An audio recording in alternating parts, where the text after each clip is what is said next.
नमस्कार। Next 9 news देख रही हैं आप और मैं हूं आपके साथ प्रज्ञा सिंह। मोदी सरनेम मामले में आज राहुल गांधी को लेकर थोड़ी ही देर में कोर्ट का फैसला आ जाएगा, लेकिन इस बीच आखिरकार ऐसा क्या हो गया कि राहुल गांधी भावुक हो गए? ये सवाल आपके भी मन में उठ रहा होगा। आपको बता दें, मोदी सरनेम मामले में राहुल गांधी की आज फिजिकल पेशी होनी थी, लेकिन इस बीच राहुल गांधी भावुक होते हुए दिखाई दिए। सुनवाई के बीच ऐसा क्या हुआ कि राहुल गांधी के आंसू छलक उठे? दरअसल आपको बता दें कि राहुल गांधी के इन आंसू की वजह है मणिपुर में हो रही हिंसा। मणिपुर इस वक्त जिस हिंसा को झेल रहा है, उसे देखकर राहुल गांधी भावुक हो गए और साथ ही केंद्र सरकार पर वो जमकर बरसते हुए भी दिखाई दिए। देश के प्रधानमंत्री नरेंद्र मोदी पर सीधे सीधे हमला बोलते हुए दिखाई दिए।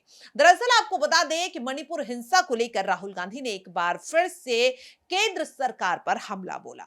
हमला बोलते हुए राहुल गांधी ने एक ट्वीट भी किया। क्या कुछ ट्वीट में लिखा है, अब आपको वो बताते हैं। मैंने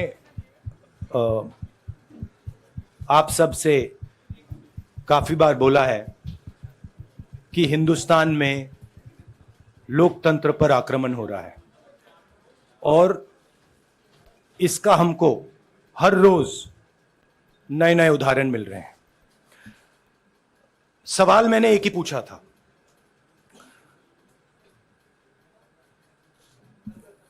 फाउंडेशन पे जाता हूं, अदानी जी की शेल कंपनीज हैं,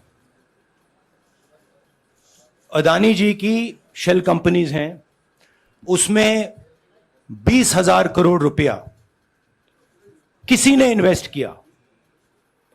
अदानी जी का पैसा नहीं है, अदानी जी का इंफ्रास्ट्रक्चर बिजनेस है, पैसा किसी और का है। सवाल यह है, ये जो 20,000 करोड़ रुपए हैं, ये किसके हैं? यह सवाल मैंने पूछा। मैंने पार्लियामेंट हाउस में प्रूफ देके, जो मीडिया रिपोर्ट से मैंने निकाला,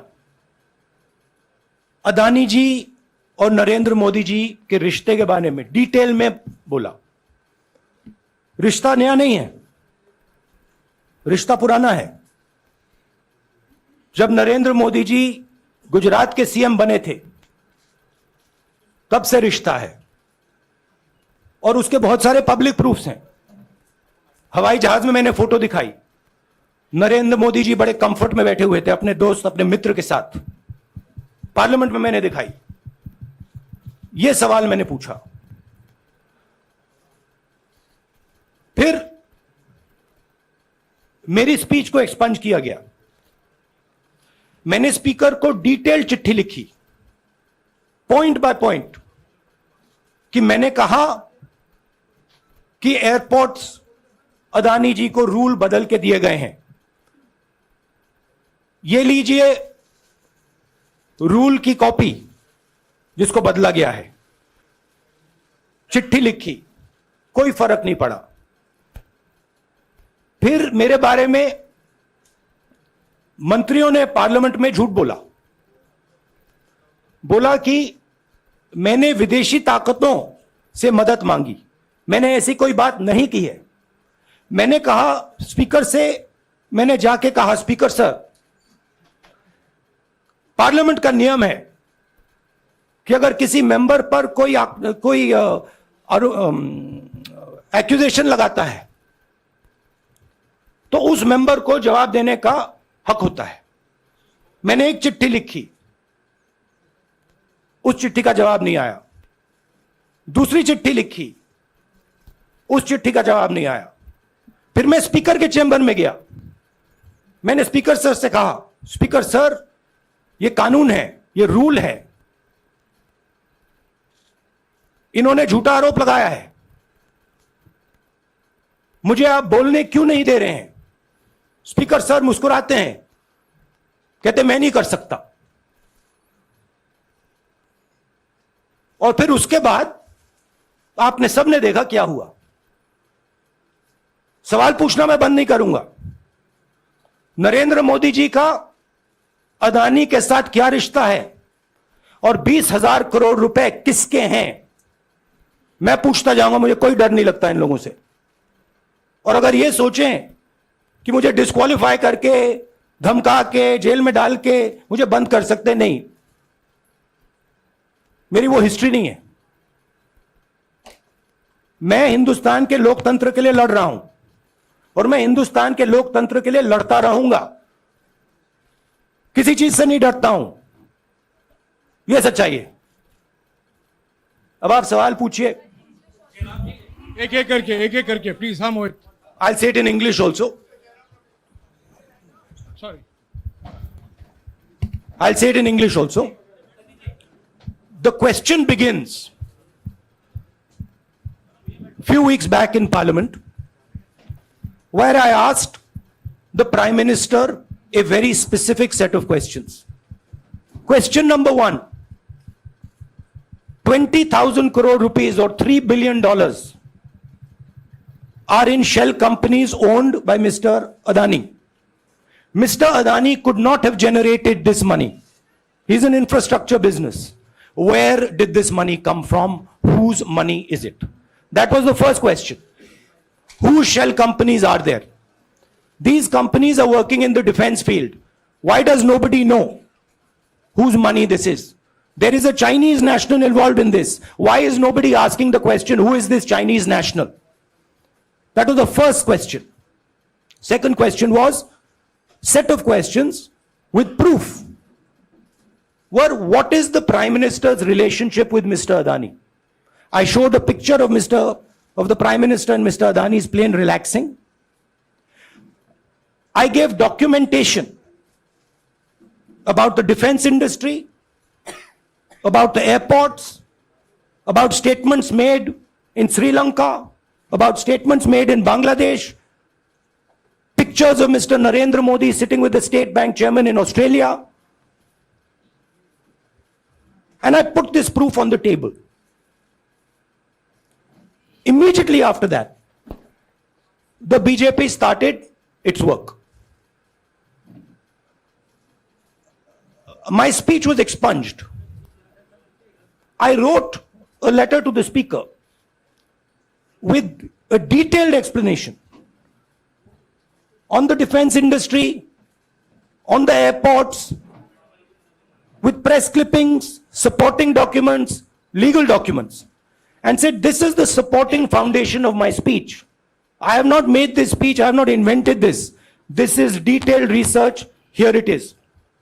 Nothing happened. Nothing was revoked. My speech today is not part of the record of Parliament. The same, by the way, was done with Mr. Kharge. After that, BJP ministers lied about me in Parliament. They made the statement to distract from the Adani issue. The whole game, disqualification, and all these statements are to distract from the central question, whose money is it? 20,000 crores, whose is it? Kiska hai ye? That's the main question. The whole thing is to distract. So, they said that I've asked foreign forces to help India.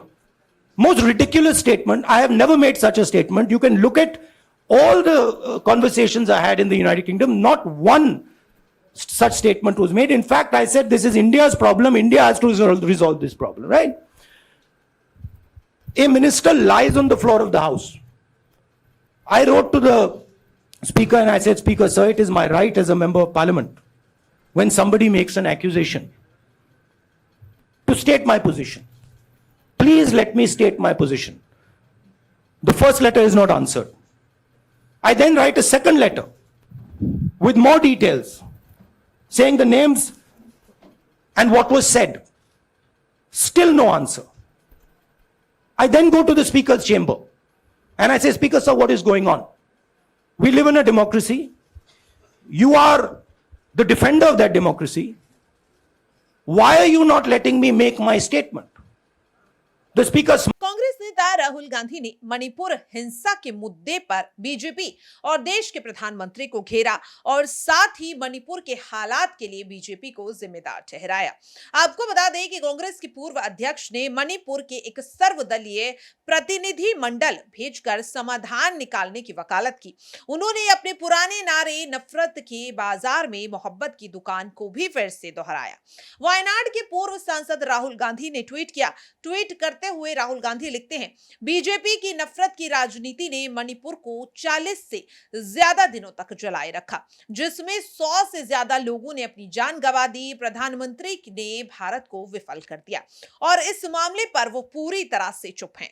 हिंसा के इस चक्र को खत्म करने के लिए और शांति को बहाल करने के लिए राज्य में एक सर्वदलीय प्रतिनिधि मंडल भेजा जाना चाहिए।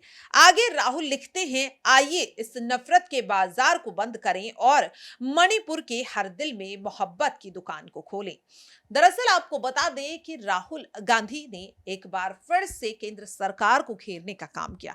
सिर्फ राहुल गांधी ही नहीं, मणिपुर में हो रही हिंसा को लेकर कांग्रेस के साथ साथ कई विपक्षी दलों के नेताओं ने सीधे सीधे केंद्र सरकार पर हमला बोला कि आखिरकार क्यों इस वक्त मणिपुर में हो रही हिंसा पर केंद्र सरकार खामोश है, क्यों प्रधानमंत्री नरेंद्र मोदी खामोश है। और सिर्फ मणिपुर की हिंसा ही नहीं, कई और ऐसे मुद्दे हैं जिन पर सीधे सीधे केंद्र सरकार खामोशी बरतती हुई नजर आ रही है। वहीं दूसरी ओर अगर बात करें कांग्रेस नेता राहुल गांधी की, तो आपको बता दें कि मोदी सरनेम मामले में राहुल गांधी की रांची के एमपी एमएलए कोर्ट में आज सुनवाई होनी थी, जिसे लेकर के लगातार ये कयास लगाए जा रहे थे कि राहुल गांधी के समर्थन में कोर्ट का फैसला आता हुआ दिखाई देगा।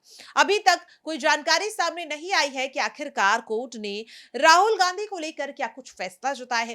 कांग्रेस के नेता लगातार उम्मीद जता रहे हैं कि फैसला राहुल गांधी के समर्थन में ही आएगा। हालांकि आपकी क्या राय है? क्या मोदी सरनेम मामले में राहुल गांधी को लेकर के जो फैसला गुजरात के डिस्ट्रिक्ट कोर्ट ने सुनाया, उन्हें 2 साल की सजा सुनाई, उन्हें दोषी करार किया, क्या वो सही था? या फिर जिस तरह से तमाम कांग्रेस के नेता इसे बीजेपी की साजिश बताते हुए नजर आ रहे हैं? आप अपनी राय इस सवाल को लेकर कमेंट बॉक्स में जरूर शेयर करें और बाकी ऐसी तमाम खबरों के लिए देखते रहें नेक्स्ट 9 न्यूज। नमस्कार।